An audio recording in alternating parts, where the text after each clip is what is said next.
కృష్ణం వందే జగద్గురుం. జై గురుదేవ.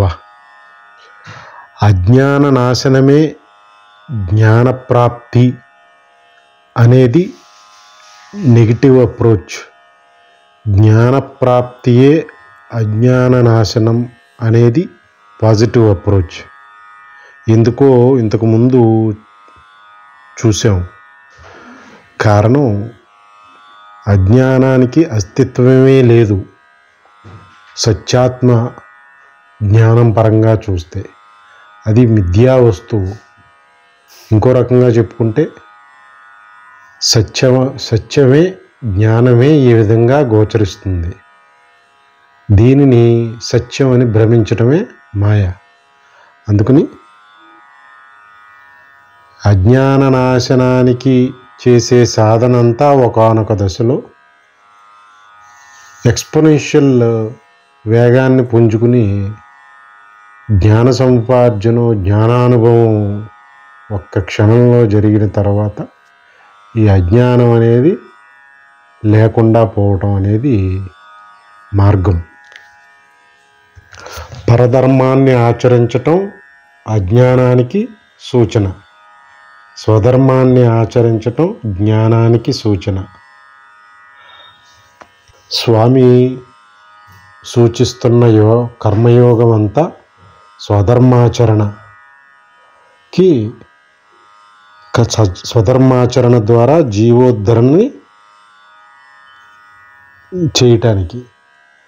స్వామి చెప్పిన మాట వినకుండా మనమైన ఆలోచనల్ని పరమ ప్రామాణికంగా ఆచరిస్తూ పోతే అది పరధర్మం అవుతుంది. అంటే అజ్ఞానం స్వధర్మాచరణని అజ్ఞానం పరధర్మాచరణని చేయిస్తే జ్ఞానం స్వధర్మాచరణ చేయిస్తుంది. అప్పుడు స్వధర్మాచరణ చేయటం వలనే కర్మ చేయవలసినవి మానకుండా ఉంటారు. చేయవలసిన విధంగా హెచ్చుతగ్గులు లేకుండా చేస్తారు. చేయకూడని పని నిష్కర్షగా వదిలిపెడతారు. పరధర్మాచరిస్తే దీనికి విరుద్ధంగా జరుగుతుంది. అప్పుడు అహంకారం పెరిగి కొండంత జీవుణ్ణి జన్మచక్రంలో పడేస్తుంది.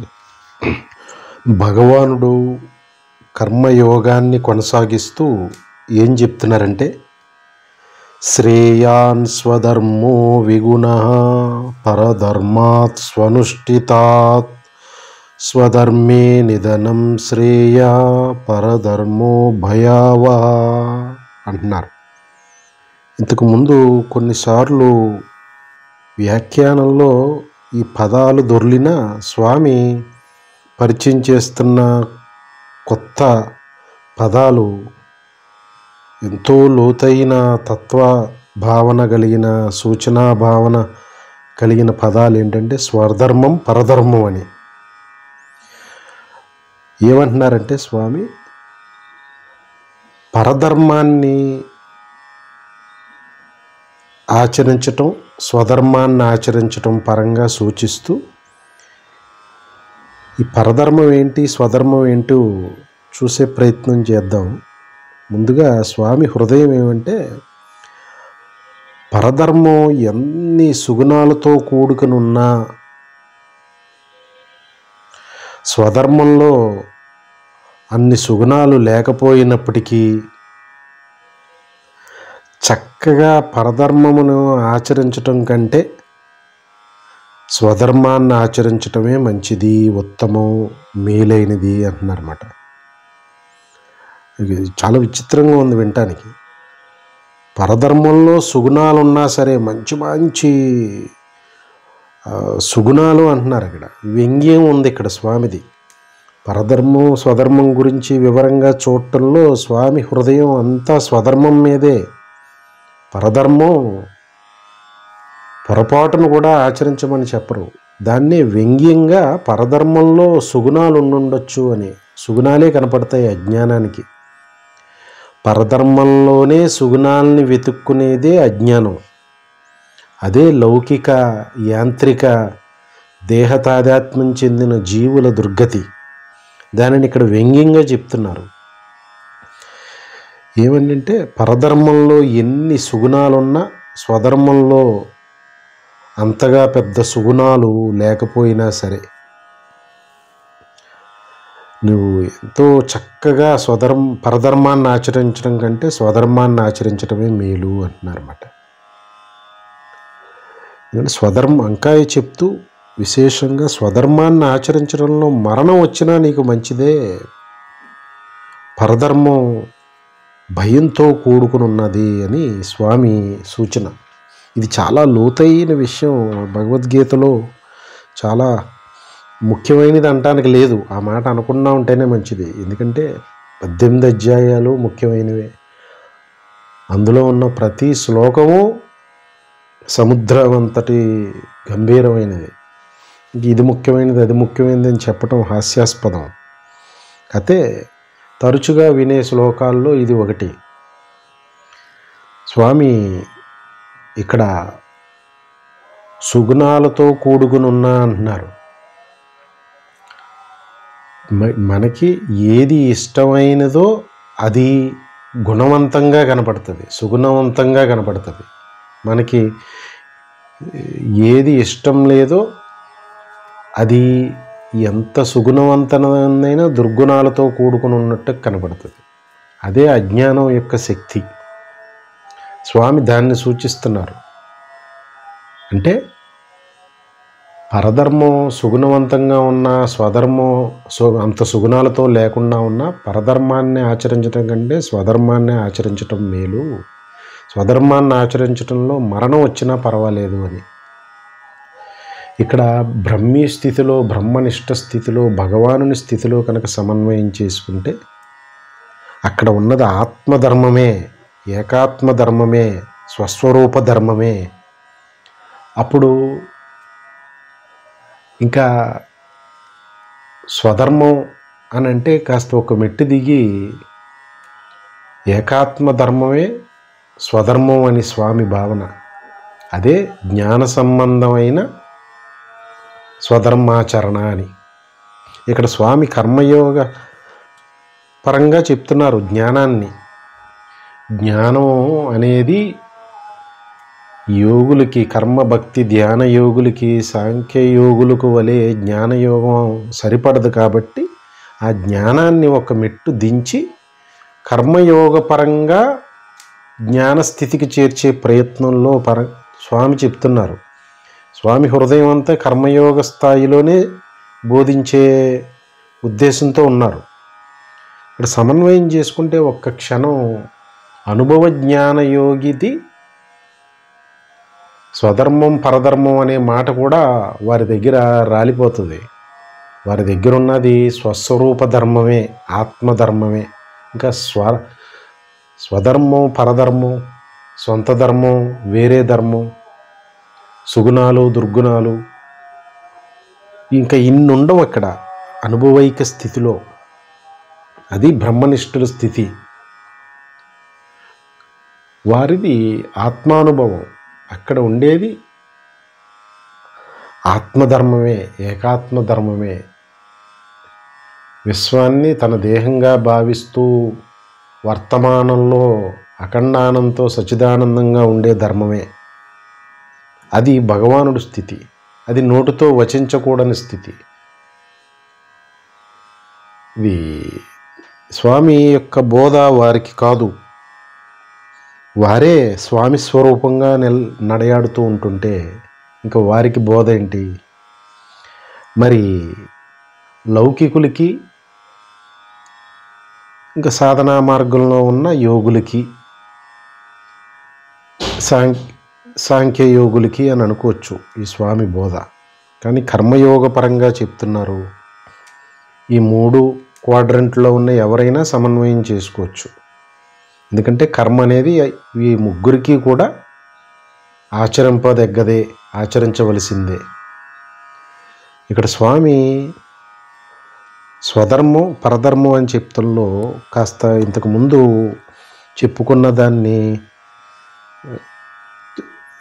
ఇది ఎంతో క్రిప్టిక్, లోతైన గంభీరమైన సబ్జెక్టు. స్వామి ఎంత దిగి వచ్చి చెప్తున్నా మననం చేసి దానిని మన మనసులో విశదీకరించుకుని విశ్లేషించకపోతే అది స్పష్టత రాదు. ఆ పరంగా చూస్తే స్వధర్మము అని అంటే స్వామి ఉద్దేశం హృదయం ధర్మబద్ధమైనది అని. పరధర్మం అంటే స్వామి ఉద్దేశం అధర్మబద్ధమైనది అని. దానిని వివరంగా ఈ చార్టులో గమనిస్తే స్వధర్మం అంటే జ్ఞానంతో కూడుకుని ఉండి చేసే కర్మ స్వధర్మం. పరధర్మం అంటే అజ్ఞానంతో ఉండి చేసే కర్మల్ని పరధర్మం అనొచ్చు. అంటే ఎవరైతే ఎప్పుడైతే ఇది సాంఖ్యయోగులు జ్ఞానాన్ని కూడుకుని ఉంటారు, వారు చేసే కర్మలు స్వధర్మపరమైన ధర్మాచరణ అని అనవచ్చు అన్నమాట. కానీ లౌకిక జీవితంలో ఇంకా అజ్ఞానమయమైన అహంకారంతో ఉన్న జీవులు చేసే కర్మలు పరధర్మానికి సంబంధించినవి, అధర్మబద్ధమైనవి అని అనుకోవచ్చు అన్నమాట. మరి ఇంకో రకంగా చెప్పుకుంటే ఆత్మభావనతో చేసే కర్మలు, ఇది సాంఖ్యయోగులు ఆచరణ ఈ విధంగా ఉంటుందన్నమాట. అది స్వధర్మం, ధర్మబద్ధమైనది. మరి లౌకిక జీవులు, అజ్ఞానంతో ఉన్న అహంకార జీవులు దేహభావనతో కర్మ చేస్తూ ఉంటాయి. ఇది పరధర్మం, అధర్మబద్ధమైనది అనుకోవచ్చు అన్నమాట. అలాగే స్వామి ఇంతకుముందు సూచించారు యజ్ఞపరమైన కర్మ చేయి అని. అంటే దాని అర్థం సాంఖ్యయోగ పరంగా చూసుకుంటే జీవిత పరమలక్ష్యం ఆత్మజ్ఞానం అని ఎరిగి చేయటం. భక్తి యోగ పరంగా చూసుకుంటే జీవిత పరమలక్ష్యం భగవత్ప్రాప్తిని, భగవత్కరుణను పొందాలని లక్ష్యంగా పెట్టుకుని ఉండటం. ఆ లక్ష్యంతో కర్మలు చేయటం అన్నమాట యజ్ఞపరమైన కర్మ అంటే. దీన్ని స్వధర్మం అని, ఇది ధర్మబద్ధమైనదని స్వామి భావన. అలాగే అవతల సైడు మనసుకు తోచిన కర్మల్ని జీవిత లక్ష్యం అనేది భక్తిపూర్వకంగానూ లేక జ్ఞానపూర్వకంగానూ లేక కేవలం లౌకిక భావనతో అహంకారంతో మనసుకు తోచిన కర్మలు చేసుకుంటూ వెళ్తే అది పరధర్మం, అధర్మబద్ధమైనదని స్వామి భావన. స్వామి హృదయాన్ని విశదీకరించి చార్ట్లో ఆ మననాన్ని విశ్లేషిస్తూ చేస్తున్న భావనని సమన్వయం చేసుకుంటే స్వామి హృదయపు లోతు, కర్మయోగ గాంభీర్యం అర్థమవుతుంది అన్నమాట. స్పష్టత వస్తుంది, అప్పుడు ఆచరణకి అనువుగా ఉంటుంది అన్నమాట. ఇంతకుముందు స్వామి చెప్పినట్టు ఈ ముందుకు వెళ్ళే ముందు ఈ జీవిత పరమలక్ష్యమే గమ్యంగా, దాన్ని సాధించటమే లక్ష్యంగా పెట్టుకుని కర్మభక్తి ధ్యానయోగులైతే భక్తి మార్గాన్నో భగవత్కరుణను పొందడాలి జీవితంలోనే అనే లక్ష్యమే ప్రధానంగా పరమగమ్యంగా భావించి ఈ లోపు చేసే కర్మలు అవి యజ్ఞపరమైన కర్మ అవుతుంది అన్నమాట.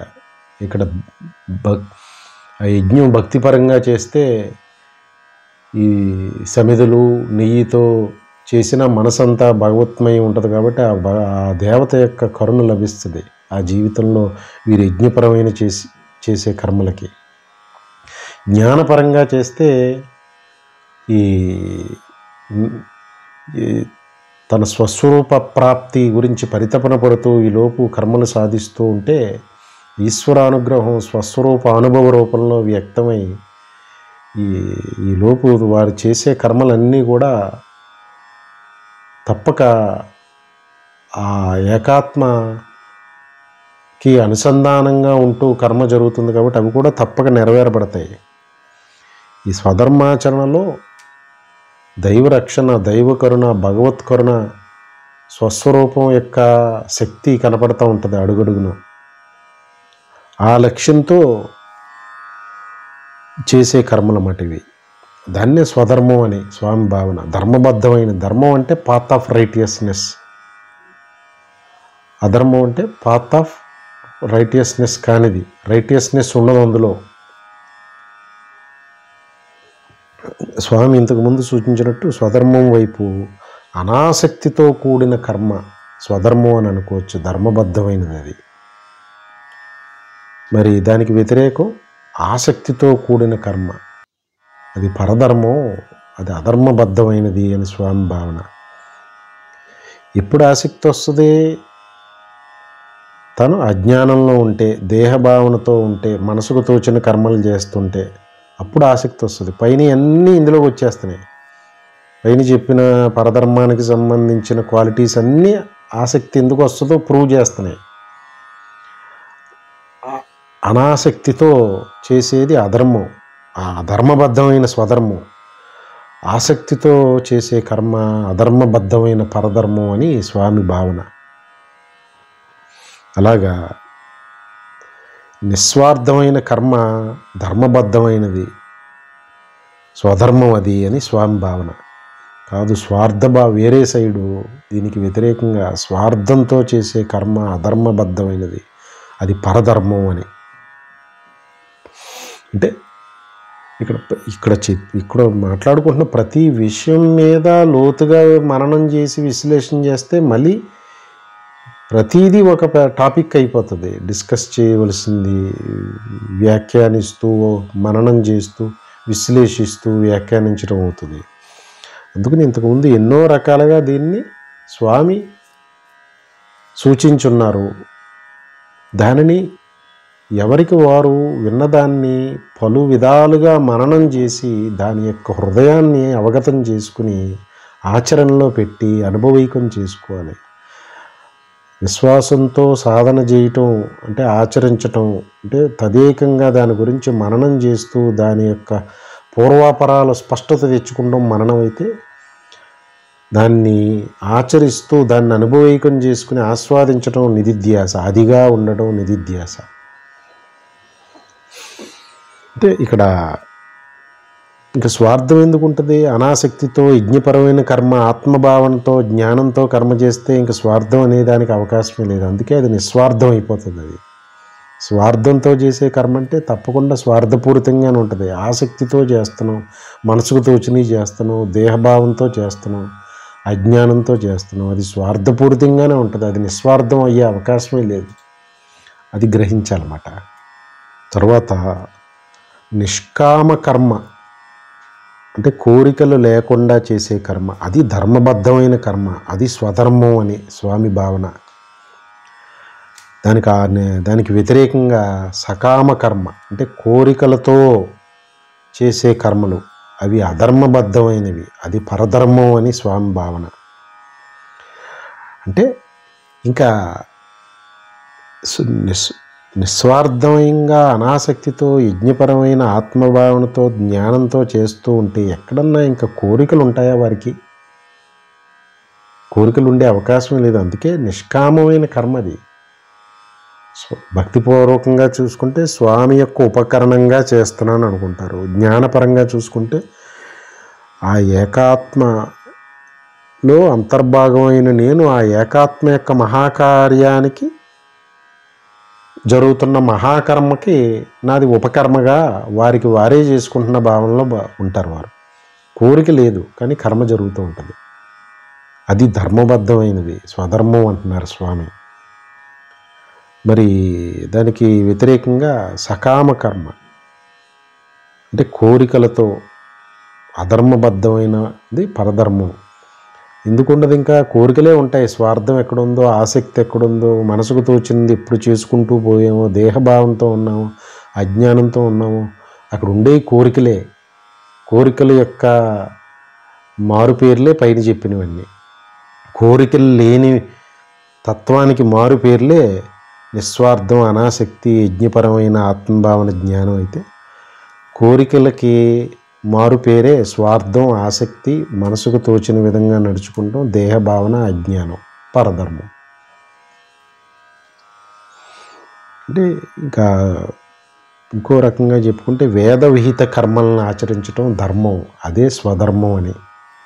వ్యతిరేకం దీనికి ఇంద్రియ మనోప్రేరిత కర్మలను చేయటం అధర్మం, అది పరధర్మంతో కూడుకున్నదని.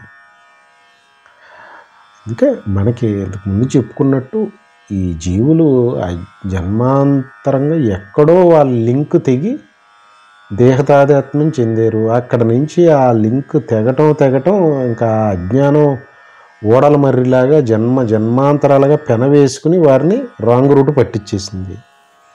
వీరు ఎన్ని జన్మలు ఎత్తినా వారికి జీవిత లక్ష్యం అనేది ఎరుకలోకి రాదు. వీరిని క్రమానుగతంగా ఉద్ధరించాలని భగవానుడే తన నుంచి వేదాన్ని ఉద్భవింపజేసి అందులో ఈ క్రమానుగతమైన ఉద్ధరణ మార్గాన్ని, కర్మకాండని, భక్తికాండని, జ్ఞానకాండని విధించారు. అందులో అవే వేద విహితమైన కర్మలు. నీకేం కావాలో నీకు తెలియదు జీవుడా, నీకేం కావాలో నేను చెప్తున్నాను, ఇలా చేసుకో, ఇలా వెళ్ళు అని ఆ బోయివాళ్ళలాగా మార్గం సూచించారన్నమాట వేదంలో. అవి వేద విహిత కర్మలను ఆచరించటం ధర్మం. అందుకుని అదే స్వధర్మం అని కాదు. దీనికి ఆపోజిట్ ఇంద్రియాలు ప్రేరేపించినట్టుగా, మనసుకు ప్రేరేపించినట్టుగా కర్మలు చేసుకుంటూ పోవటం పరమ అధర్మం. అదే పరధర్మం అని. అంతే, ఇంద్రియాలు మనోప్రేరణలోనే జీవితాలు నడుస్తూ ఉంటాయి. వాటికి సంబంధించిన కర్మలే జరుగుతాయి. ఎంత వ్యత్యాసం ఉంది. వేద విహిత కర్మ ఎక్కడ, ఇంద్రియాలు మనోప్రేరిత కర్మ ఎక్కడ?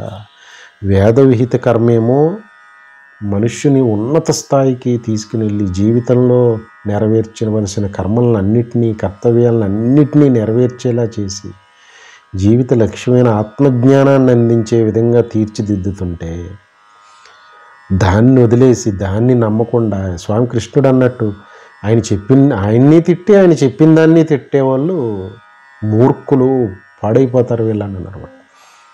కృష్ణుణ్ణి తిడుతున్నాం, కృష్ణుడు చెప్పిన వేదాన్ని, భగవద్గీతని తిడుతున్నాం. తిట్టకపోయినా ఆచరించట్లేదంటే కృష్ణుణ్ణి దూషించినట్టే.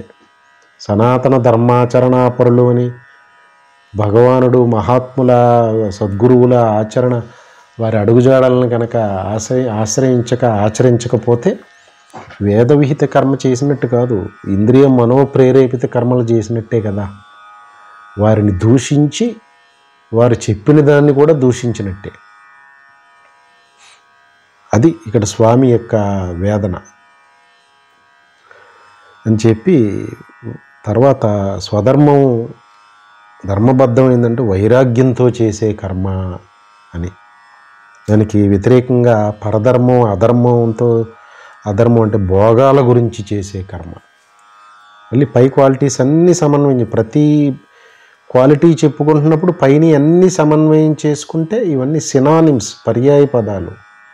ఒకదానిని ఒకటి వ్యక్తం చేస్తూ ఉంటాయి, ఒకదానిని అన్నీ వ్యక్తం చేస్తూ ఉంటాయి. అన్నీ కలిసి ఒకటి అన్నిటినీ వ్యక్తం చేస్తూ ఉంటుంది, అన్నీ కలిసి ఒకదాన్ని వ్యక్తం చేస్తూ ఉంటాయి. ఎందుకంటే ఇవన్నీ ఒకే హృదయానికి సంబంధించినవి, స్వధర్మ హృదయానికి సంబంధించినవి.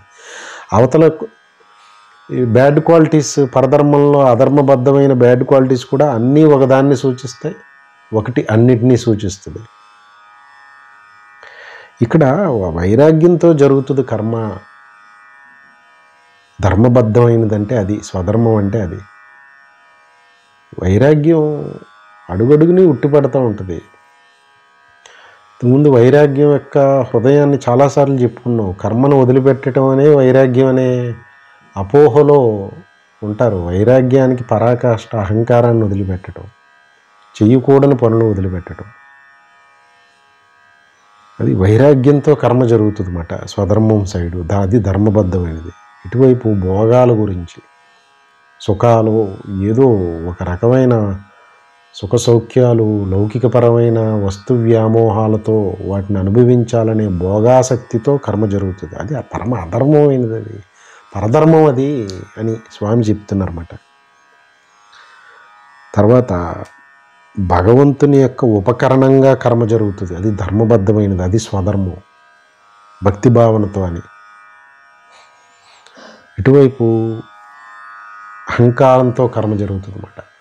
నా అంతటి వాడిని నేను నా దేహాన్ని, నాకు మంచి మేధస్సు ఉంది, నా తెలివితేటలకు తిరిగే లేదు, నా మనసులో వస్తున్న అన్నీ నెరవేర్చాలి, గొప్ప పేరు ప్రతిష్టలు పొందాలి, ధనంతో ఉంటూ మదంతో తిరుగుతూ లోకాన్ని శాసించాలి అనే విధంగా ఉంటుందన్నమాట అహంకారంతో చేసే కర్మలో. ఇది అధర్మం, ఇది పరధర్మానికి సంబంధించినవని స్వామి హృదయం.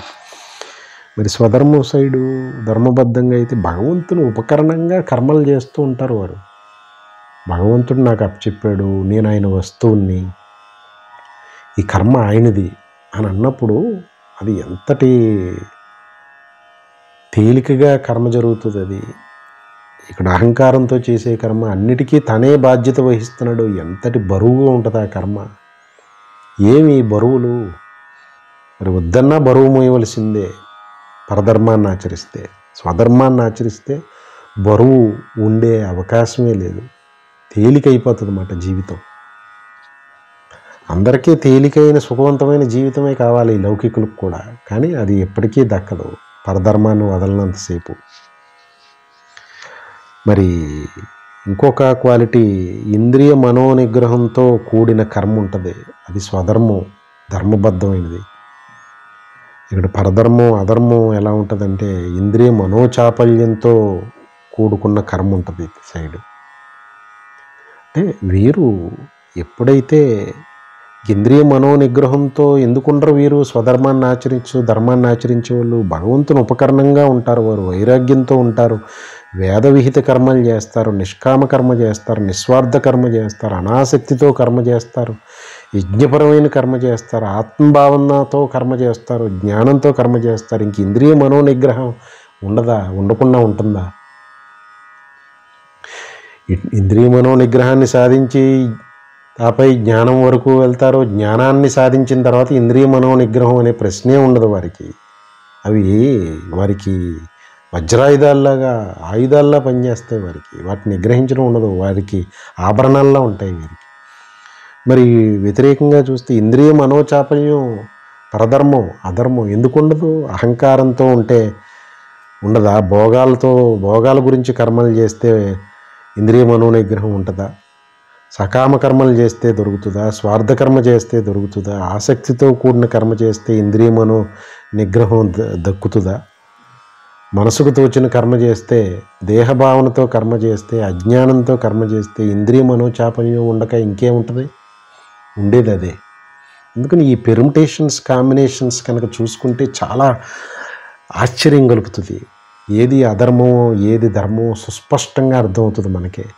ఏది స్వధర్మమో ఏది పరధర్మమో చాలా స్పష్టతతో మనకి క్లారిటీ వస్తుంది. ఈ చార్ట్ ప్రకారం కనుక స్వామి హృదయాన్ని అర్థం చేసుకునే ప్రయత్నం చేస్తే. జ్ఞానం ముందుగా ఆ ఎడం చేతి వైపు ఉన్న స్వధర్మం ధర్మం కింద జ్ఞానంతో కూడిన కర్మ స్వధర్మం అని అన్నాం. అది ఎందుకు జ్ఞానంతో కూడిన కర్మ ఎప్పుడు చేయగలుగుతామో కింద అన్నిటినీ మననం చేసుకుంటే ఓహో జ్ఞానంతో కూడిన కర్మ అంటే ఇదా అని అర్థమవుతుంది. ఒక ఉదాహరణగా పైన జ్ఞానంతో కూడిన కర్మ స్వధర్మం ధర్మబద్ధమైంది అన్నాం. అంటే అది ఎలా ఉంటుంది, అది ఎందుకు లభిస్తుంది అంటే కింద మననం చేసుకోవాలి. అంటే జ్ఞానంతో కూడిన కర్మ స్వధర్మం ధర్మం అని ఎందుకు అంటున్నారు అని ప్రశ్నించుకుంటే కింద లిస్ట్ చేసినవన్నీ సమాధానంగా వచ్చేస్తాయి. ఆత్మభావనతో చేసే కర్మ కాబట్టి, యజ్ఞపరమైన కర్మ కాబట్టి, అనాసక్తితో కూడిన కర్మ కాబట్టి, నిస్వార్థమైన కర్మ కాబట్టి, నిష్కామ కర్మ కాబట్టి, వేదవిహిత కర్మ కాబట్టి, వైరాగ్యంతో చేసే కర్మ కాబట్టి, భగవంతుని ఉపకరణంగా చేసే కర్మ కాబట్టి, ఇంద్రియ మనోనిగ్రహంతో చేసే కర్మ కాబట్టి. అంటే జ్ఞానంతో చేసే కర్మ అంటే ఏంటి అంటే ఇదే కింద అన్నీ సమాధానం అవుతాయి దానికి. స్వధర్మాచరణ అంటే ఏంటి, ధర్మబద్ధమైన ఆచరణ అంటే ఏంటంటే కింద ఈ లెఫ్ట్ సైడ్ లిస్ట్ చేసిన అన్నీ సమాధానం అవుతుంది దానికి. పరధర్మం అంటే ఏంటి, అధర్మం అంటే ఏంటంటే రైట్ సైడ్ లిస్ట్ చేసినవన్నీ సమాధానం అవుతాయి దానికి. మరి లెఫ్ట్ సైడ్ లిస్ట్ చేసిన దాంట్లో ఏ ఒక్క క్వాలిటీ తీసుకుని అంటే వేద విహిత కర్మ అంటే ఏంటి అని ప్రశ్న మనకి మనమే వేసుకుంటే దానికి సమాధానం వేద విహిత కర్మ అనే టాపిక్ పైన లిస్ట్ చేసినవి కింద లిస్ట్ చేసినవి లెఫ్ట్ సైడ్ అది సమాధానం అవుతుంది వాటికి. వేద విహిత కర్మ అంటే కళ్ళు మూసుకొని చెప్పచ్చు, జ్ఞానంతో కర్మ అని, ఆత్మభావనతో కర్మ అని, యజ్ఞపరమైన కర్మ అని, అనాసక్తితో కూడిన కర్మ అని, నిస్వార్థమైన కర్మ అని, నిష్కామ కర్మ అని. వేద విహిత కర్మ అనే టాపిక్ పైన ఉన్నాయన్నీ సమాధానం, దానికి కింద ఉన్నాయి దానికి సమాధానమే. వైరాగ్యంతో చేసే కర్మ అని, భగవంతుని ఉపకరణంగా కర్మని, ఇంద్రియ మనోనిగ్రహంతో కర్మని. ఈ చార్ట్ని ఎలా ఉపయోగించుకోవాలో తెలిపే ప్రయత్నం, సమన్వయం చేసుకునే తపన. అలాగే ఇప్పుడు పరధర్మం ఏంటి, అధర్మం ఏంటండి, అధర్మం అంటున్నారని ఈ లౌకికులు వారిని చూసి మహాత్ములు కూడా జాలి పడతారు. అర్జునుని చూసి కృష్ణుని బాధపడినట్టు వారికి తెలియదు. వారు పంచకోశాలతో దేహతాదాత్మ్యం చెంది అహంకార మమకారాలతో వారు చేస్తున్నది అన్నీ పరమ తప్పులు, అధర్మబద్ధం అని వారికి తెలియదు. నిజానికి తెలియదు కూడా, తెలిసి చేస్తలేదు. వారి అహంకారం ఆ రీతిని పనులు చేయించేస్తుంది. వారు చేసేవన్నీ సత్యం, రైట్ అనుకుంటూ ఉంటారు వారు. అది దౌర్భాగ్యం, అది ప్రమాదకరం అన్నమాట. అందుకనే మారటానికి సిద్ధపడరు వారు. అందుకే దుర్యోధనుడు మారటానికి సిద్ధపడక నాశనం అయిపోయాడు, రావణుడు మారటానికి సిద్ధపడక నాశనం అయ్యాడు. అలాగే ఎవరి చరిత్రను చూసుకున్నా అహంకారమయమైన జీవనం గడుపుతున్న వాళ్ళందరూ వారి తప్పు వారికి తెలియదు. మార్పుకు సిద్ధపడినప్పుడే, విశ్వాసం అనే దక్షిణని గురువుకు సమర్పించే స్థాయి వచ్చే వరకు వారు ఈ లౌకిక జీవితంలో వారు చేస్తున్నదే రైట్ అనుకుని తిరుగుతూ కష్ట నష్టాల పాలవుతూ ఉంటారన్నమాట. జన్మచక్రంలో పడి వారు ఒక ఎదుటి మనిషిని దూషిస్తూ, ఆ మనిషి గురించి నీలాప నిందలు వేస్తూ, వీళ్ళ దగ్గర వాళ్ళ దగ్గర అనకుండా ప్రతి ఒక్కళ్ళ దగ్గర కూడా ఎదుటి మనిషి యొక్క పరువు తీసేస్తూ, చెయ్యనివి చేసినవి కూడా వాళ్ళ మీద ఉన్న ఈర్ష్య, అసూయో, లేదంటే వాళ్ళ మీద ఉన్న ఇంతకుముందు స్వామి చెప్పుకున్నట్టు రాగం, ద్వేషం. మనకి ఇష్టమైతే నెత్తిని పెట్టుకుంటాం, ద్వేషం అయితే వారి పరువు అంతా తీసేయటం, రోడ్డుకి ఇచ్చేయటం, వారికి చెయ్యని ద్రోహాలన్నీ చేయటం. అదే స్వామి వద్దన్నది. రాగద్వేషాలు రెండూ వద్దు, రెండూ ప్రమాదమే. రాగం వద్దు, ద్వేషం వద్దు అన్నారు. ఈ ద్వేషంతో ఒక ఉదాహరణగా ఇందాక చెప్పుకుంటున్నట్టు ఒక మనిషి మీద లేనిపోని నీలాప నిందలు వేస్తూ, చెయ్యనివి కూడా చేశారని చెప్తూ, చేసినవి ఉత్తమమైన పనులు ఏమీ మనసుతో ఆలోచించకుండా పరమ దౌర్భాగ్యమైన స్థితిలో ఇంటింటికి ఊరూరా తిరిగి ఈ చెడు ప్రచారం ఒక మనిషి గురించి చేస్తుంటే వారు అనుకుంటారు, ఆ చేస్తున్నవారు నేను ఇన్ని కష్టాలు పడ్డాను, వాళ్ళ పరువు నేను చేస్తున్నది ఏం తప్పు కాదు అనే భావనలో ఉంటారన్నమాట వారు. ఇదే పరధర్మం, అధర్మాన్ని ఆచరిస్తూ కూడా వారి తప్పు తెలియదు. అదే అహంకారపు యొక్క, మాయ యొక్క శక్తి, అజ్ఞానము యొక్క శక్తి, దేహతాదాత్మ్యం యొక్క శక్తి. అందుకనే పతనం అయిపోతుంది అన్నమాట జన్మ. ఇంక జనన మరణ చక్రంలో పడటం కంటే దౌర్భాగ్యం ఏముంటుంది? భగవంతుడు కృపకు నోచుకోకుండా భగవంతుడి చేత శాపనార్థాలు పెట్టించుకుంటున్నాం కదా. వారు అటువంటి అజ్ఞానులు నన్ను దూషిస్తారు, నేను చెప్పిన ఉపదేశాన్ని దూషిస్తారు అంటున్నారు స్వామి. తెలియదు తప్పు, వారు చేస్తున్న అధర్మం అంతా అది వారికి ధర్మంగా కనపడుతుంది. అది మాయ.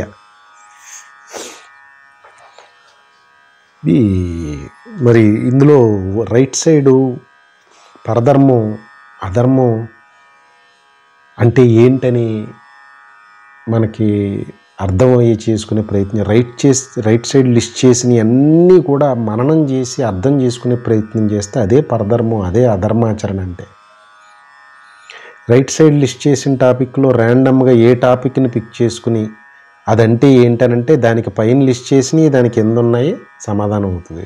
ఉదాహరణకు భోగాలుగుతో కర్మ చేయటం అంటే దానిపైన లిస్ట్ చేసినవి అజ్ఞానంతో చేసే కర్మ, దేహభావంతో చేసే కర్మ, మనసుకు తోచిన కర్మ, ఆసక్తితో కూడిన కర్మ, స్వార్థ కర్మ, సకామ కర్మ, ఇంద్రియ మనోప్రేరిత కర్మ అని సమాధానం అవుతుంది. దానికి భోగాల గురించి చేసే కర్మ. దాని కింద ఉన్న ఇంకా 2 టాపిక్స్ అహంకారంతో చేసే కర్మ, ఇంద్రియ మనోచాపల చేసే కర్మ. అంటే భోగాల గురించి కర్మ చేస్తున్నామంటే ఆ పైన కింద ఈ సమన్వయం చేసుకుంటూ ఓహో ఇదా భోగాలతో చేసే కర్మ, దానికి కారణాలు ఇవా, వీటి మూలాన కర్మ భోగాలతో చేస్తామా అని సమన్వయం అవుతుంది. అది ఇక్కడ ఈ చార్ట్ యొక్క స్వామి యొక్క గంభీరమైన హృదయాన్ని, కాంప్లెక్స్ సబ్జెక్ట్ని సరళమైన పద్ధతిలో సమన్వయం చేసుకుంటానికి ఈ చార్ట్ ఉపయోగపడుతుంది. మరి కింద ఇటు స్వధర్మం పరధర్మం గురించి మాట్లాడుకుని వాటి యొక్క క్వాలిటీసు, వాటి డైమెన్షన్స్ ఏమైనా అనుకోవచ్చు. లిస్టు చూసాము. కింద వీటినే లక్షణాలు పరీక్ష కొరకని ఇంకొక రకంగా విశదీకరించాం. ఎడం చేతి వైపు స్వధర్మము ధర్మాచరణ అంటే ఏమిటి? చెయ్యకూడని పనులు నిష్కర్షగా చేయకుండా ఉండటం, చేయవలసిన పనుల్ని తప్పకుండా చేయటం, చేయవలసిన పనులను నేర్పుతో కౌశల్యంతో చేయవలసిన విధంగానే చేయటం. స్వధర్మం అంటే ఏంటండి అని అంటే, ధర్మం అంటే ఏంటండి, ధర్మాచరణ అంటే ఏంటంటే, పైన చెప్పిన లిస్ట్ చేసి ఎడం చేతి వైపు లిస్ట్ చేసినవన్నీ సమాధానాన్ని ఇస్తానుకుండా ఈ కింద చెప్పిన 3 కూడా సమాధానానికి యాడ్ చేసుకోవచ్చు. అలాగే కుడి చేతి వైపు పరధర్మం అంటే ఏంటండి, అధర్మాచరణ అంటే ఏంటండి అని ప్రశ్న పడితే మనకి సాధనలో ఇందాక కుడి చేతి వైపు పైన లిస్ట్ చేసిన వాటితో పాటు కుడి చేతి వైపు ఇక్కడ కింద లిస్ట్ చేసిన 3 కూడా సమాధానంలోకి సమన్వయం అవుతాయి. ఏంటి? పరధర్మం అధర్మాచరణ అంటే చెయ్యకూడని పనులు చేయటం, చెయ్యవలసిన పనులను మానివేయటం, చేయవలసిన పనులు అశ్రద్ధతో చేయవలసిన విధంగా చేయకపోవడం. ఇదే పరధర్మం అంటే. ఇదే పరధర్మం అంటే పైనవి రైట్ సైడ్ లిస్ట్ చేసినవి ప్లస్ ఈ కింద లిస్ట్ చేసిన రైట్ సైడ్ 3. పరధర్మం అధర్మం అంటే ఇవే. ఇంకా చాలా కోణాల్లో చెప్పుకోవచ్చు. కానీ స్వామి ఇప్పటివరకు సూచించిన విధంగా ఆయన హృదయం, ఆయన ఆవేదన, ఆయన ఏమి సాధించి పెట్టే పరితపనతో ఉన్నారు, ఎందుకంత కరుణతో ఇంత ఓర్పుతో ఇంత విశదీకరిస్తూ మాట్లాడుతున్నారన్న గంభీరమైన హృదయానికి మేరు పర్వత సమానమైన తత్వ జ్ఞానాన్ని ఎంతో మననం చేసి మదిస్తేనే కానీ నవనీతం అమృతం బయటికి రాదు. అందుకనే ఆ మననం అనేది ఎంతో అవసరం. ఆ మననంతో బయటకు వచ్చిన నవనీతం మాట ఈ చార్టు. ఇది భగవంతుడు రచించిన భగవద్గీతను మళ్ళీ 100 మంది వచ్చి రాయక్కర్లా. అనాదిగా దానికి వ్యాఖ్యానం చేసేది తప్పితే మరో భగవద్గీత రాలేదు. శంకరులు వచ్చి వ్యాఖ్యానం చేసినా, ఏ మహాత్ములు వ్యాఖ్యానించినా దాన్ని ఉన్న సత్యం ఒకటే. దానిని మహాత్ములు దేశకాలమాన పరిస్థితులను బట్టి ఒక్కొక్క రీతిని వ్యాఖ్యానించారు. అది అప్పటి దేశకాలమాన పరిస్థితులకు పడేలాగా. దాని హృదయం ఒకటే. వ్యక్తం చేయటంలో భావన దేశకాలానికి అనుగుణంగా వ్యక్తం చేస్తారు, చైతన్య స్థాయిని బట్టి సమన్వయం చేసుకుంటానికి. అందుకని ఎవరు వ్యాఖ్యానించినా హృదయం ఆ ఏకాత్మ భావన అనేది అంతర్లీనంగా ఉంటూనే ఈ సాధనా గమ్యం చేరటంలో మార్గాలు వేరు, కానీ గమ్యం ఒకటే. వ్యాఖ్యానాలు వేరు అవ్వచ్చు, హృదయం ఒకటే. మార్గంలోని మైలురాళ్ళు మటికి దాటవలసిందే. ఆ పరంగా చూసుకుంటే ఇప్పుడు ఈ చార్ట్ ముందు పెట్టుకుని ప్రాక్టికల్గా మననం అనే ఎక్సర్సైజ్ని చేయటానికి కూర్చుంటే, ఇప్పుడు స్వామి చెప్తున్నది ఏమంటున్నారు? స్వధర్మాన్ని, మరణం సంభవించిన స్వధర్మాన్నే ఆచరించు. పరధర్మం ఎంతో భయంతో కూడుకుని ఉన్నది అంటున్నారు స్వామి. ఇప్పుడు ఈ చార్ట్ పెట్టుకుని స్వామి మాటను అర్థం చేసుకోవాలి. పరధర్మంలో ఎన్నో సుగుణాలు ఉండొచ్చు, స్వధర్మంలో అన్ని సుగుణాలు లేకపోవచ్చు, కానీ స్వధర్మాన్నే ఆచరించు అంటున్నారు స్వామి. ఏమిటి సుగుణాలంటే? మనకు నచ్చే విషయాలన్నీ సుగుణాల కింద కనపడతాయి. పరధర్మంలో సుగుణాలు ఉండవచ్చు, అయినా స్వధర్మంలో సుగుణాలు తక్కువ ఉన్నా సరే స్వధర్మాన్ని ఆచరించడం అంటే స్వామి భావన ఏంటంటే, నిజంగా పరధర్మం ఆచరించడానికి చాలా వీలుగా సుఖంగా ఉంటుంది. కారణం పెద్ద పెద్ద సంక్లిష్టత ఉండదు. మనసుకు తోచింది అన్నీ ఏ నియమాలు లేకుండా చేసుకుపోవడం పెద్ద కష్టమే ఉంది. అదే కదా లోకంలో అందరికీ ఇష్టమైంది. ఇటువంటి భగవానుడు నియమాలు, అనుభవజ్ఞుల నియమాలు, మహాత్ముల నియమాలు మనకి కంటకప్రాయం, విషంతో సమానం. అది ఆచరించడం కష్టమే. అందుకనే మనసుకు పరధర్మం అంత సుఖంగా సుగుణాలతో నిండి ఉన్నట్టుగా ఉంటుందని స్వామి వ్యంగ్యంగా చెప్తున్నారు. సిగ్గు వేయాలన్నమాట స్వామి యొక్క వ్యంగ్యాస్త్రం చూసి. ఏమంటున్నారంటే, సుగుణాలతో కూడుకుని ఉన్నా సరే, అంటే సుఖంగా ఉన్నట్టు కనపడినా, ఆచరించటం ఈజీగా ఉన్నట్టు కనపడినా, నీకు అది అనుకూలం అని కనపడినా అని స్వామి భావన. ఎందుకు అనుకూలంగా ఉండదు? అజ్ఞానాన్ని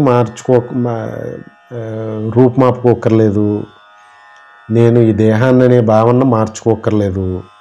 మనసుకు తోచిందల్లా చేయొచ్చు. ఆసక్తితో చక్కటి ఉబ్బితబ్బిబ్బైపోతా చేయొచ్చు. స్వార్థంతో చేయొచ్చు. కోరికలన్నీ తీర్చుకోవడానికి, మనసుకు వచ్చిన కోరికలను తీర్చుకుంటమే పనిగా చేయొచ్చు.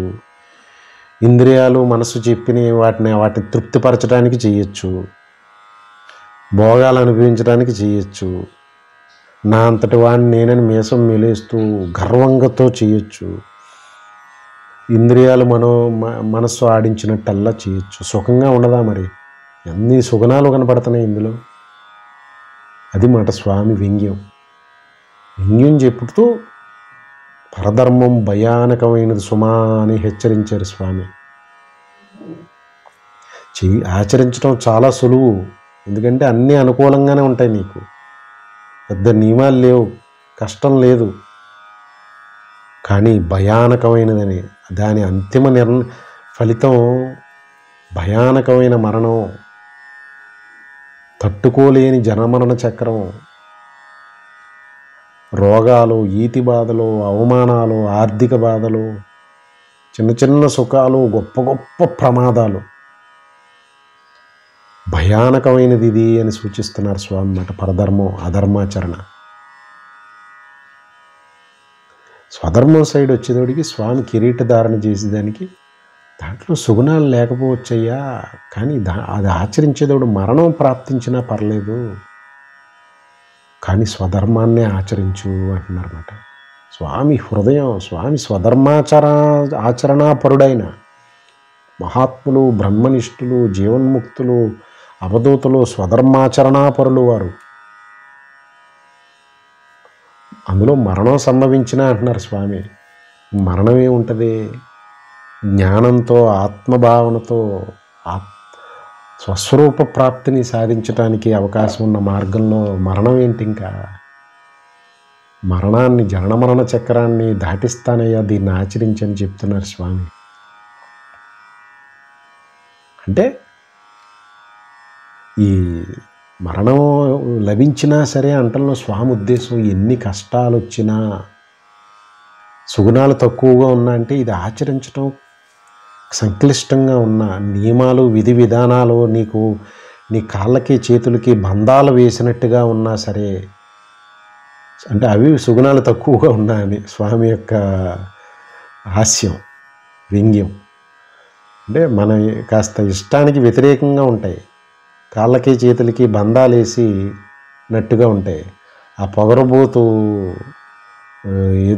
ఎద్దుకి కాళ్ళకి బంధాలు వేస్తారు, మెడకి బండేసి.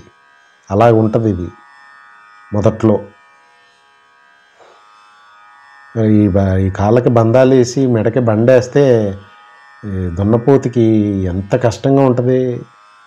అందుకే పరధర్మం, అధర్మం చాలా సుఖంగా, సంతోషంగా, ఏ బంధాలు లేకుండా దున్నపోతులు లాగా. ఈ బండ ఉండదు దున్నపోతుకి, కాళ్ళకి బంధం లేదు. ఇంకా దున్నపోతు యొక్క వ్యవహారం ఎలా ఉంటుందో లౌకిక జీవితంలో పరధర్మాన్ని, అధర్మాన్ని ఆచరిస్తున్న వారు ఆ విధంగానే ఉంటుంది వారి ఆచరణని. కానీ మరి స్వామి స్వధర్మాచరణలో, ధర్మాచరణలో ముందుగా ఆ బండ మెడకి వేస్తారు, కాళ్ళకి బంధాలు కడతారు. తద్వారా జరిగే మేలు అంతా ఇంత కాదు. నిర్భయ స్థితికి చేరతాడు, మజరుడవుతాడు, జనన మరణాలు లేని స్థితికి చేరిపోతాడు, శాశ్వతుడై అఖండానంతో ఉంటాడు.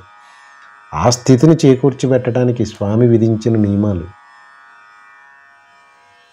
కర్మ బంధం నుంచి సమూలంగా నిన్ను విముక్తుణ్ణి చేస్తాను అన్నారు. కానీ కర్మను ఆచరించు, నేను చెప్పిన విధంగా స్వధర్మాన్ని ఆచరించు, ధర్మాన్ని ఆచరించు అని. స్వధర్మాన్ని ఆచరించు, ధర్మాన్ని ఆచరించు అని కర్మని స్వధర్మ పరం చేశారు, ధర్మపరం చేశారు స్వామి. అప్పుడు సర్వబంధాల నుంచి, సర్వకర్మ బంధాల నుంచి విముక్తుణ్ణి చేస్తానయ్యా నిన్ను అని చెప్పి స్వామి పరితపన. ఎంత కష్టం వచ్చినా అని, మరణం సంభవించినా చెయ్యి అంటున్నారంటే స్వామి భరోసా. ఒకవేళ సాధన చేస్తూ మరణం సంభవించిన స్వామి వదులుతారా? ఎంతటి భరోసా ఇది అంటే, నువ్వు చనిపోయినా పర్లేదు, నా కర్మ కింద నువ్వు స్వధర్మాన్ని ఆచరిస్తే అంటున్నారంటే స్వామి కూడా ఉంటారు మనకని భరోసా కదా. ఇంకేముంది, స్వామి కూడా ఉంటే లభించే మరణమైనా పర్వాలేదు భౌతిక పరంగా మాట్లాడుకుంటే. ఆపై జన్మ అనేది ఉండనే ఉంటుంది. స్వస్వరూప జ్ఞానం లేకుండా దేహం పడింది కాబట్టి ముందు చెప్తారు ఈ విషయం.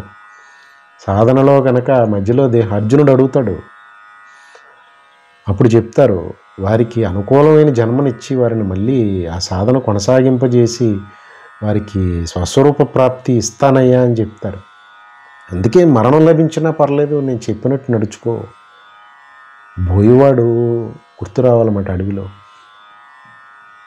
నేను చెప్పినట్టు వెళ్ళు, నువ్వు ఇటు సైడ్ వెళ్ళిపో, గమ్యం చేరుతావు అని చెప్తాడు. తప్పితే ఆ బోయవాడికి అడుగుని ఆ లోయలో గుట్టలో ఆ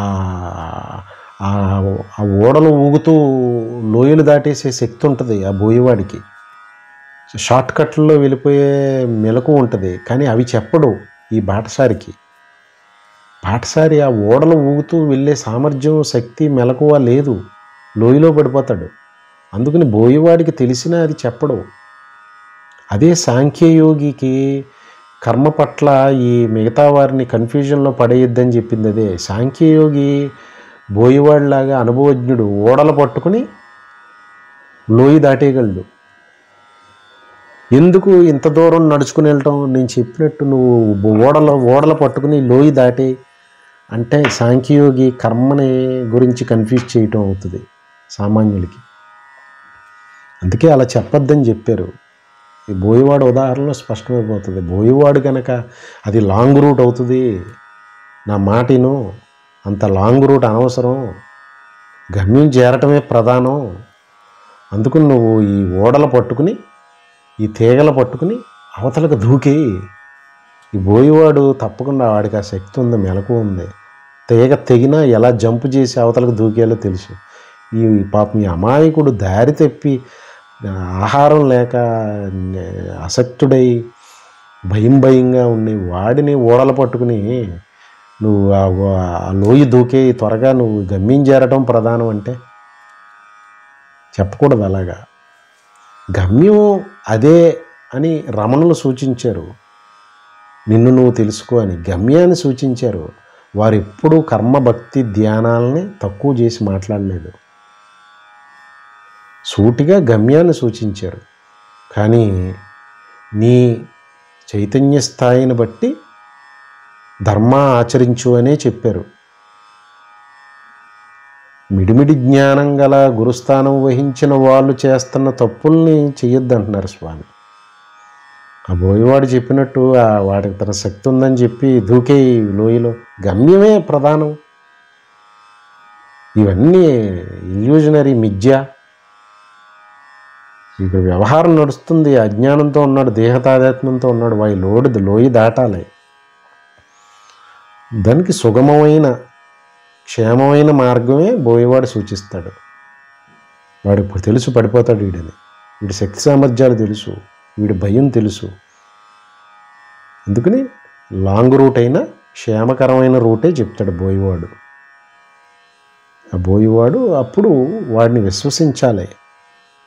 విశ్వసిస్తే అది కష్టమైన రూట్ అయినా, లాంగ్ రూట్ అయినా, 2-3 రోజులు నడిచి వెళ్ళేదైనా బోయవాడి మీద నమ్మకంతో అటు వెళ్ళాడు, తరిస్తాడనమాట. గమ్యం చేరతాడు, క్షేమంగా ఇంటికి స్వస్థానం చేరతాడు.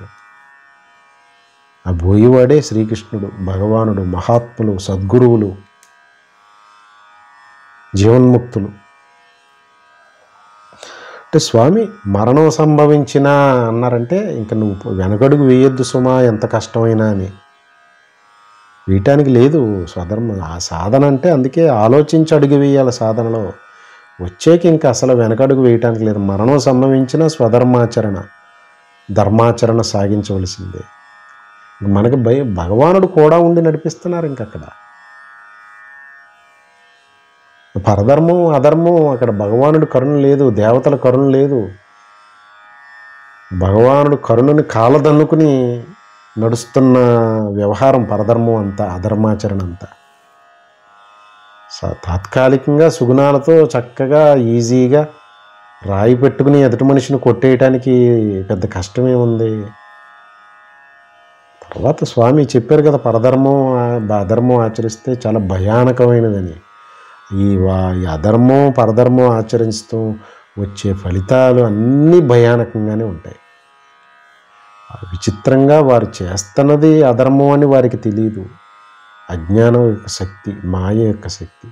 దాని ఫలాలు అనుభవిస్తూ కూడా అది భయానకమైనవి కూడా అని కూడా తెలియదు వారికి. ఎంతో ఆనందంగా అనుభవిస్తూ ఉంటారు ఆ ఫలాలు. అధర్మాచరణ, పరధర్మం, అధర్మంతో కూడుకుని కర్మలు చేస్తూ కూడా అవి అధర్మం అని తెలియదు. వాటి ఫలాలు వచ్చినప్పుడు అవి భయానకమైనవి, ప్రమాదంలో పడేస్తాయి అని కూడా తెలియదు. అది మాయ అంటే. మన బుద్ధికి తట్టనదే మాయ. అగోచరంగా నిర్గుణంగా ఉంటూ మన ప్రమేయం లేకుండా సలుపుతున్న ఒక కార్యమే మాయ. ఇంకొక నిర్వచనం మాట ఇది. ఇప్పుడు కింద లక్షణాలు పరీక్ష కొరకు అన్న పట్టీని లిట్మస్ టెస్ట్ కింద ప్రతిరోజు ఈ చార్ట్ని ఎదరపెట్టుకుని నేను స్వధర్మం ఆచరిస్తానని సాధనలో ఉంటూ స్వధర్మాచరణ నేను సాగిస్తానని అనుకుంటూ ఒక్కోసారి రైట్ సైడ్ చార్ట్లో పడిపోతూ ఉంటాయి కర్మలు. అప్పుడు ఈ చార్ట్ని చూసుకుంటే చాలు, లిట్మస్ టెస్ట్ అయిపోతుంది. వెంటనే లెఫ్ట్ సైడ్ చార్ట్ వైపు దూకేయాలి. రైట్ సైడ్ చార్ట్నే అధర్మ కొనసాగిస్తూ ఎప్పుడన్నా ఈ చేస్తున్నయే రైట్ అనుకుంటూ చేసేసిన ఫలాలని భయం లేకుండా అనుభవించిన, ఎప్పుడో దెబ్బలు పడి పడి పడి పడి ఏంటి తండ్రి అని అంటే అప్పుడు లెఫ్ట్ సైడ్ చార్ట్ వైపు చూడాలి.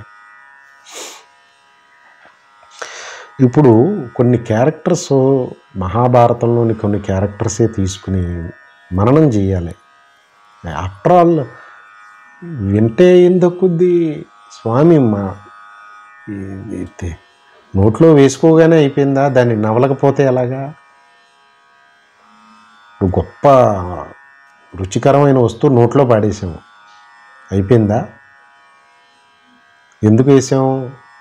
దాన్ని ఆస్వాదించడానికి, దేహానికి శక్తిని ఇవ్వటానికి. నోట్లో వేసి దాన్ని నవలాలి. అది స్వప్రయత్నం. లోపలికి వెళ్ళిపోయిన తర్వాత కాలపరిపక్వం. అదే స్వామి త్రిగుణాలు, ఆ మాయాశక్తి త్రిగుణాలు, ఆ గుణ విభాగంతో స్వభావరీత్యా కర్మలు జరిగిపోతూ ఉంటాయి. నువ్వు కర్తనంటానికి నువ్వు ఎవరు అసలు అని అన్నారు కదా ఇంతకుముందు. ఇక్కడ దాన్ని సమన్వయం చేసుకుంటే, ఒక తినుబండారం నోట్లో వేసుకుంటే స్వప్రయత్నం అంటే స్వధర్మం, ధర్మాచరణ ఎంతవరకు? దాన్ని నోట్లో పెట్టుకుని నవలటం వరకు. అది లోపలికి వెళ్ళిన తర్వాత జీర్ణ వ్యవస్థ మన ప్రమేయం ఏం లేదు. ఆ గుణ విభాగం అని స్వామి ఇంతకుముందు, ఆ మహాశక్తి స్వామి యొక్క శక్తి అమ్మవారు మన ప్రమేయం ఏమీ లేకుండా విశ్వంలోని అంతర్భాగమైన ఈ దేహంలోని వ్యవస్థను అంతా నడుపుతున్నారు మన ప్రమేయం లేకుండా. గుణ విభాగం, కర్మ విభాగం, మాయాశక్తి, అగోచరమైన శక్తి, త్రిగుణాలనే శక్తులతో నడుపుతుంది. ఆ లోపలికి వెళ్ళి ఆ శక్తిని, ఆ తర్వాత ఆపై కాలపరిపక్వం ఆ త్రిగుణాత్మకమైన శక్తి జీర్ణం చేసి దేహానికి శక్తినిస్తుంది. ఆ శక్తిని పొందటానికి కదా నోట్లో పెట్టాము ఆ వస్తువు. ఇక్కడ మననం అంటే నోటితో నవలటం. ఇక్కడ సాధన విషయానికి వస్తే, ఇక్కడ మహాత్ముడు భగవానుడు సూచించిన విషయాలు, ఆ సూచనలు, ఆ ఉపదేశం వినటం అనేది నోట్లో పెట్టడం అయితే, దాని గురించి తదేకంగా ఆలోచిస్తూ విశ్లేషణ చేయటం అనేది నవలటం. ఆపై అదే మననం అంటే. ఆపై కాలపరిపక్వం అనేది ఒకటి జరుగుతుంది తప్పకుండా. అప్పుడు ఈశ్వర కటాక్షం శక్తినిస్తుంది, అప్పుడు జ్ఞాన అనుభవాన్ని ఇస్తుంది. అది నిధిధ్యాసగా నిలబడుతుంది, ఆత్మగా నిలబడే స్థితి. అది నిధిధ్యాస అంటే ఆత్మగా ఉంటూ ఉండడం. జీవన్ముక్తులు ఆత్మగా ఉంటూ ఉంటారు, నిధిధ్యాస అంటారు దాన్ని. అది దానికి ప్రత్యేకమైన యాక్టివిటీ కాదు, ఉంటూ ఉండడమే. మరి అంతటి అనుభవం రావాలంటే మననం జరగాలి, నోట్లో పెట్టుకుని నవలాలి. ఆపై కాలపరిపక్వం, లోపల జీర్ణ వ్యవస్థ అంతా మన ప్రమేయం ఏం లేదు, కాలపరిపక్వం జరుగుతుంది. ఈ తిన్నది నవిలి లోపలికి వేసింది అంతా అది లోపల డెఫినెట్గా శక్తిని చేకూరుస్తుంది కొంత సమయం గడిచాక. అది అమ్మవారు చూసుకుంటారు. ఆ మహాశక్తి కరుణిస్తే అయ్యవారిని చూపిస్తారన్నమాట అనుభవాన్ని. మహాశక్తి కరుణకి వేచి ఉండవలసిందే, స్వధర్మాన్ని ఆచరిస్తూ, ధర్మాన్ని ఆచరిస్తూ. ఇక్కడ భారతంలో కొన్ని క్యారెక్టర్స్ తీసుకుని ఇప్పుడు పరధర్మం స్వధర్మంని సమన్వయం చేయాలి, లిట్మస్ టెస్ట్ చేయాలి, ఇప్పుడు మననం చేయాలి, ప్రాక్టికల్ ల్యాబొరేటరీకి వెళ్ళాలి. ఇప్పుడు ముందుగా గొప్ప మహితాత్ముడు భీష్ముడు తప్ప ఇంకెవరిని తీసుకోగలం? భీష్ముడు స్వధర్మం ఆచరించారా, పరధర్మం ఆచరించారా? ఈ చార్ట్ని బట్టి చెప్పేయచ్చు. ఆయన భీష్ముడు స్వధర్మాన్ని ఆచరించాను, నేను ధర్మాన్ని ఆచరించాను అంటూనే వచ్చారు. యుద్ధం జరుగుతూ యుద్ధ భూమిలో కృష్ణుడు ఆయనకి ఎరుకపరిచే వరకు భీష్ముడు భావన నేను స్వధర్మం ఆచరించాను, జీవితం అంతా ధర్మాన్ని అనుష్ఠించానని. కృష్ణుడు వచ్చేయమన్నారంటే ఆయనకి బుర్ర తిరిగిపోయిందన్నమాట భీష్ముడికి. నువ్వు పరధర్మాన్ని ఆచరించావు, అధర్మం చేసావు అన్నారంతే. తీసి పాడేశారు భీష్ముడు వేల సంవత్సరాల జీవితాన్ని, వృధా అన్నారంతే, నిష్ప్రయోజనం పో అన్నారు. ఏమి భీష్ముడు భావన ఏంటి? ఎందుకు మరి ఇందాక చెప్పింది అదే. ఈ పరధర్మాన్ని ఆచరిస్తున్న వాళ్ళు అజ్ఞానం, మాయాశక్తి మూలాన్ని వారు ఆచరిస్తున్నదంతా ధర్మం అనే భావనలో ఉంటారు. సాక్షాత్ భీష్మ పితామహుడు మహాజ్ఞాని. ఇప్పుడు ఆయన్ని జ్ఞాననే సంబోధించాలి. కారణం ఓ చిన్న మానసిక సంబంధమైన పొరపాటే ఆయన్ని అధోగతి పాలు చేసింది. కానీ ఆయన నిష్ఠతో కూడిన భగవద్భక్తుడు మాట. స్వార్థం లేదు అక్కడ పాపం. అయినా పొరపాటే జరిగింది. పరధర్మం ఆచరించావు అని కొట్టిపారేశారు ఆయన్నే. ఆయన చేసిన తప్పులు ఆయనకి మాయ తెలియనివ్వలేదు, అజ్ఞానం. మరి ఇంకా లౌకిక జీవుల పరిస్థితి చెప్పుకోవాలా? ఒక మనిషిని నిర్దాక్షిణ్యంగా అవమానాల పాలు చేస్తూ, అభాండాలు వేస్తూ, తప్పులు పడుతూ, దుర్మార్గ ప్రచారాలు చేస్తూ, నేను ధర్మం ఆచరిస్తున్నాను, నేను మంచి వాళ్ళని అంటాం వారి అజ్ఞానానికి పరాకాష్ట. వారు చేస్తున్న తప్పులు తెలియదు.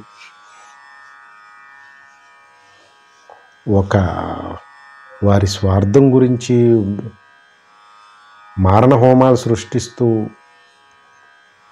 డబ్బు సంపాదన గురించి మనుషుల ప్రాణాలు తీస్తున్న దుర్మార్గులు వారు అనుకుంటారు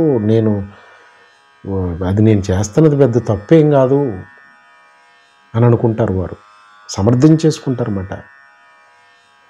అదే మాయాశక్తి, అజ్ఞాన శక్తి. అందుకనే మాయ ప్రమాదం అని సూచిస్తూ ఉంటారన్నమాట. అంటే అజ్ఞానం తెలియనివ్వకుండా మనిషిని అహంకారమయుణ్ణి చేసి దేహతాదాత్మ్యంతో పంచకోశాలతో మమేకం అయిపోయేలాగా అయిపోయి చేసింది మాయని అమ్మవారిని ఎందుకంటాం?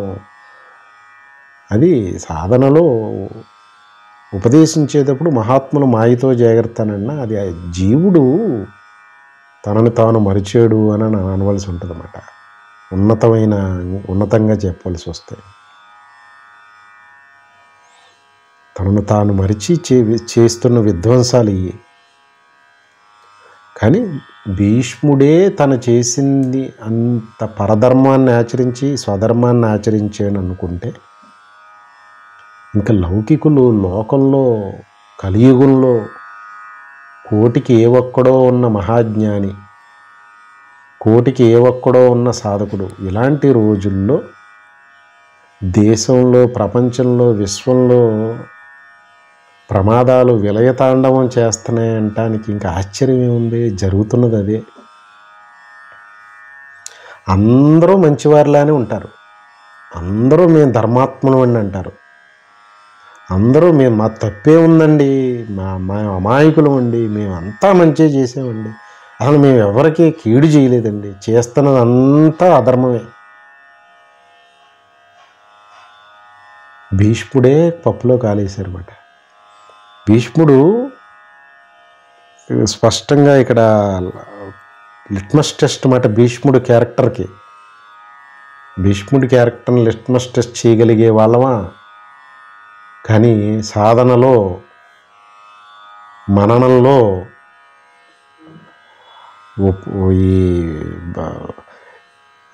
ఈ ఇతిహాసాలు, పురాణాల యొక్క ఆవశ్యకత విని ఊరుకుంటానికి కాదు, ఈ క్యారెక్టర్స్ని లిట్మస్ టెస్ట్ చేసుకుని దత్తాత్రేయ స్వామిలాగా ప్రకృతి నుంచి అణువుని 24 మంది గురువుల్ని చేయకూడదేంటి, చేయవలసిందేంటో ఎలా నేర్చుకున్నారో అలాగే మనం ఈ గొప్ప మేధావి అయిన వేదవ్యాసుడు యొక్క ప్రణాళిక ఈ శ్రీకృష్ణుల వారి ప్రణాళికే. జీవిత పరమలక్ష్యమైన ఆత్మజ్ఞానానికి స్థితికి జీవుణ్ణి చేర్చడానికి, తాను మరిచిపోయిన స్వస్థితిని చేకూర్చిపెట్టడానికి. కానీ ఓడల మర్రిలాగా అజ్ఞానంలో కూరుకుపోయి ఉన్నాడు. ఒక్క పెట్టును వచ్చేది కాదు, భగవంతుడి మీదే తిరగబడుతున్నాం. ఇప్పుడు అన్నారు కదా స్వామి, నన్ను దూషించి నా ఉపదేశాన్ని దూషించేవాళ్ళు మూర్ఖులని. స్వామికి తెలదా? లోకంలో మనం భగవంతుడిని తిడుతున్న తిట్లన్నీ ఆయనకి తెలుసు. ఆయన చెప్పింది విశ్వసించకపోవడం ఆయన తిట్టినట్టే, ఆయన చెప్పింది ఆచరించకపోవడం ఆయన్ని పరమ తిట్లు తిట్టినట్టు. స్వామి చెప్పుకున్నారు, అది మనం అనక్కల్లా. నన్ను దూషించి నేను చెప్పింది దూషిస్తున్నవారు అని.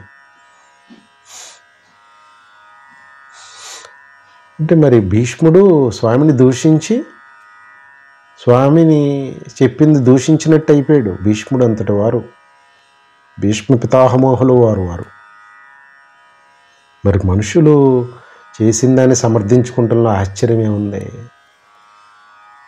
అధర్మం, పరమ అధర్మం, క్రూరాది క్రూరమైన ఆలోచనలు, మాటలు, పనులు. కానీ వారికి అది ధర్మం, వారు ఆచరిస్తున్న దాంట్లో ఏ తప్పు లేదంటూ ఉంటారన్నమాట. చార్ట్ ఎదురుగుండానే పెట్టుకుని మాట్లాడుతున్నాము. ఇదే మననానికి ఆధారం. ఇప్పుడు ఈ అత్యంత ప్రతి శ్లోకము ఒక మహాసముద్రం, తత్వసాగరం అని అనుకున్నాం. మరి స్వధర్మం, పరధర్మం అనే కీలకమైన విషయం ఈ కర్మయోగానికి, ఈ భగవద్గీతకి. అందుకని ముందు తెలుసుకునే ప్రయత్నం చేద్దాం ఈ విషయం. సర్వం శ్రీ సద్గురార్పణమస్తు. జై గురుదత్త.